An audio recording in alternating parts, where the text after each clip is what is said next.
22%, 22.5%, और 38 डेथ थी।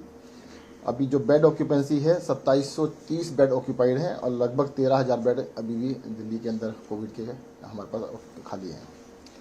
और पॉजिटिविटी भी धीरे धीरे कम हो रही है, जो 30% चली गई थी अब वो 22.5% के आसपास आ गई है, और टोटल नंबर ऑफ केसेस भी दिल्ली में धीरे धीरे कम हो रहे हैं। जो पॉजिटिविटी रेट कम हुई है ये तो एक अच्छा साइन है।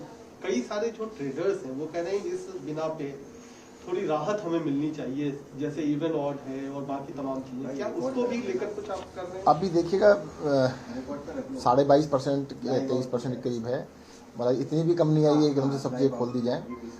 30% तक चली गई थी, अभी थोड़ा इंतजार करने की आवश्यकता है कि देखते हैं 3-4 दिन में क्या होता है।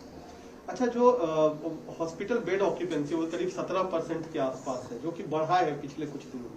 डेथ भी थोड़ी चिंता की बात है, 38 डेथ की है। क्या इन सब को भी पैरामीटर्स को आप ध्यान में रख रहे हैं? हॉस्पिटल ऑक्यूपेंसी जो है हमने 15,600 बेड अभी तक रिलीज़ किए हुए हैं। बेड हमारे पास 37,000 हमने तैयार किए हुए हैं। रिलीज़ इसलिए नहीं कर रहे हैं क्योंकि हॉस्पिटल बेड सारे खाली पड़े। 17% ऑक्यूपेंसी का मतलब 6 गुना बेड खाली पड़े हैं।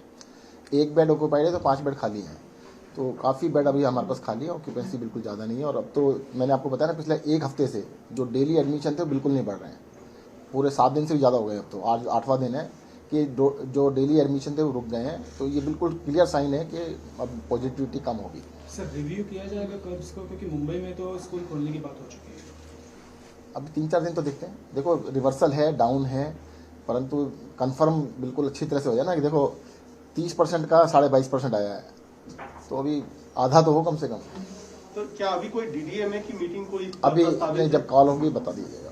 अच्छा, दूसरी बात सर कि जिस तरीके से सारी चीजें आप कह रहे हैं कि बेड भी अभी मुहैया है, लेकिन आगे की क्या कुछ रूपरेखा हम देखें? क्या पहले ऑड इवन को आप वापस लेंगे? नहीं, आगे की रूपरेखा सबसे पहले तो मैं आपको बता दूं यही है कि दिल्ली के अंदर जो ये 5वीं लहर है, देश के अंदर तीसरी लहर है, दिल्ली के अंदर ऐसा लगता है कि अब इसका पीक तो आ ही चुका है, डाउन होना स्टार्ट हुआ है। जितनी तेज़ी से बढ़ा था, हम आशा करते हैं उतनी ही तेज़ी से ही नीचे गिरे, और उतनी तेज़ी से नीचे गिरेगा तो सबसे पहला तो ये है कि 2-3 दिन वेट कीजिएगा, देखते हैं कितनी तेज़ी से गिरता है। एक और कंसर्न है कि जैसे टेस्टिंग को लेकर के 55,000 के आसपास 50-55,000 चल रहा है।